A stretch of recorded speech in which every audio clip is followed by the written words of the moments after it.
দীর্ঘ এক যুগের বেশি সময়ে এরকম আন্দোলনের মুখে পড়েনি পশ্চিমবঙ্গের মুখ্যমন্ত্রী মমতা ব্যানার্জি।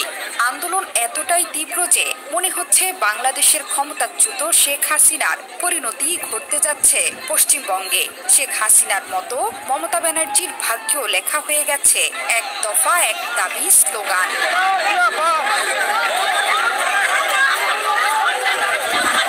বাংলাদেশের চাকরিতে কোটা বৈষম্য নিয়ে আন্দোলন শুরু হলেও তা গিয়ে ঠেকে সরকার পতনে। পশ্চিমবঙ্গেও দেখা যাচ্ছে ঠিক একই পরিস্থিতি। তরুণী চিকিৎসককে ধর্ষণ এবং হত্যার পর যেন জ্বলন্ত উনুনে জ্বলছে পশ্চিমবঙ্গ। সেখানে এমনই উত্তপ্ত পরিস্থিতি যে আন্দোলনরত চিকিৎসক এবং জনতার সাথে পেরে উঠতে পারছেন না মমতা ব্যানার্জি। বুধবার রাতে পালিত হয়েছে মেয়েদের রাত দখল কর্মসূচি। রাস্তায় নেমে আসে পশ্চিমবঙ্গের লাখ লাখ মানুষ।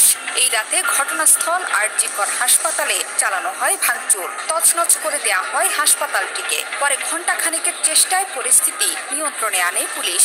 আন্দোলনের এই তীব্রতা দেখে বৃহস্পতিবার আরজি কর নিয়ে সেখানকার প্রভাবশালীদের বিরুদ্ধে মুখ খোলেন তৃণমূলের বহু জনপ্রতিনিধি। শুক্রবার পাল্টা কর্মসূচি আছে মুখ্যমন্ত্রী মমতার দলেরও।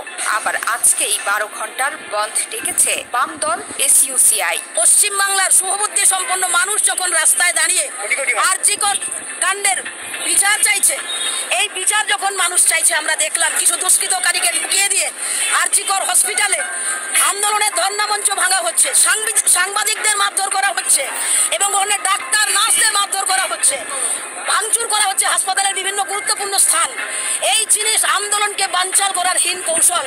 এর প্রতিবাদে এসইউসিআই কমিউনিস্ট দল এই বন্ধ ডেকেছে।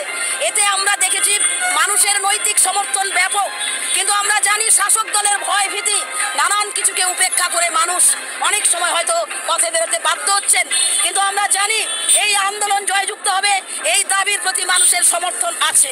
এর মধ্যে মমতাকে তোপ দাগিয়েছেন পশ্চিমবঙ্গ বিধানসভার বিরোধী দলনেতা বিজেপি বিধায়ক শুভেন্দু অধিকারী। তিনি বলেছেন, শুক্রবার গোটা পশ্চিমবাংলাকে স্তব্ধ করে দিন। আমাদের দাবি এক, মমতা ব্যানার্জির পদত্যাগ চাই, সে বন্ধ ডেকে হোক আর আন্দোলন করে। মুখ্যমন্ত্রীর পদত্যাগ চাই। মমতা ব্যানার্জি করেছে অপিল